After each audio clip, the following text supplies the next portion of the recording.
Madame la Présidente, chers collègues, mon camarade Jean-Luc Helmin vous a exposé tout à l'heure notre vision du volet alimentation de ce rapport numéro 2. Je vais pour ma part traiter les parties suivantes. Le chapitre résilience de ce rapport établit d'emblée un lien très artificiel entre la pandémie de Covid-19 et la protection de la biodiversité. Le ton est donné. On comprend très bien dès lors que la majorité actuelle du Conseil régional cherche à verdir son langage, à tort et à travers, dans un but électoraliste qui ne trompera personne. Comme souvent, on observe dans ce rapport du bon et du mauvais. Ainsi, par exemple, le soutien à la candidature de Toulouse pour accueillir le Centre européen de prévision météorologique ne peut-il que recueillir, bien entendu, notre approbation. En revanche, la création d'un service régional de l'eau est une ineptie qui révèle votre velléité de vous arroger des prérogatives qui ne ressortent pas de la région, mais de l'État.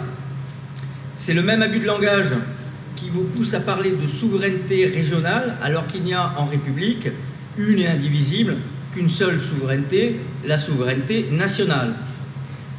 La région n'est pas et ne sera jamais souveraine, car dans notre Constitution, article 3, la souveraineté nationale n'est pas divisible.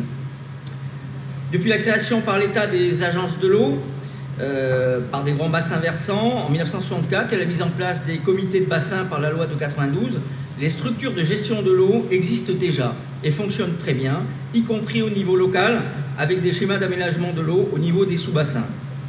Par ailleurs, ce sont les directives européennes, par exemple la directive 2000-60, transcrite dans les lois françaises de 2004 et 2006, qui fixent les objectifs d'aménagement de la gestion de l'eau et de la protection de l'environnement.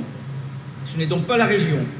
Cette construction d'un service régional de l'eau relève donc d'une nouvelle et coûteuse opération de communication, comme vous savez si bien en faire.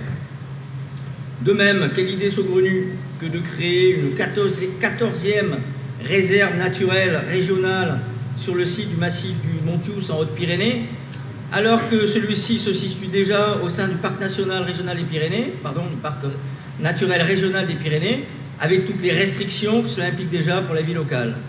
On retrouve là votre volonté de verdir tout ce qui bouge, à tort et à travers, par pur calcul électoraliste. Que dire également du budget participatif Ma Solution pour le climat, alors que, je le rappelle, le principe de budget participatif est en contradiction avec la représentativité démocratique des élus, qui sont les seuls à pouvoir décider de l'emploi des deniers publics. Mais il est vrai que les principes démocratiques sont à géométrie variable chez vous.